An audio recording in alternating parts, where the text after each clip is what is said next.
તો વાત કરીએ વડગામની તો વડગામ ખાતે સરકારી આયુર્વેદિક હોસ્પિટલમાં સુવર્ણ શાસન કેમ્પનું આયોજન કરવામાં આવ્યું, જ્યાં દર મહિને પુષ્પયન નક્ષત્ર જે બાળકોને સુવર્ણ પ્રાશન ટીપા પીવડાવવામાં આવે છે અને જેમાં બાળકોને તાવ શરદી જેવા રોગો સામે લડવા સુવર્ણ પ્રાશન ટીપાની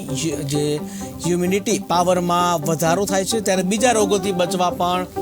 જે રક્ષણ આપે છે। ત્યારે છેલ્લા 2 વર્ષથી જે પુષ્ય નક્ષત્રમાં 0 થી 12 વર્ષના બાળકોને સુવર્ણ પ્રાશન ટીપા પીવડાવવામાં આવે છે, જ્યાં ટીપા પીવડાવવાથી બાળકોને બુદ્ધિ શક્તિ અને રોગ પ્રતિકારક શક્તિમાં વધારો થાય છે, જ્યાં કુપોષિત બાળકોને સુવર્ણ પ્રશાસન કીટનું વિતરણ પણ કરવામાં આવે છે। સરકારી આયુર્વેદ હોસ્પિટલમાં છેલ્લા 2 વર્ષથી પુષ્ય નક્ષત્રમાં 0 થી 12 વર્ષના બાળકોને સુવર્ણ પ્રાશનના ટીપા પીવડાવવામાં આવે છે। એ ટીપા પીવડાવવાથી બાળકોની બુદ્ધિ શક્તિ રોગ પ્રતિકારક શક્તિમાં વધારો થાય છે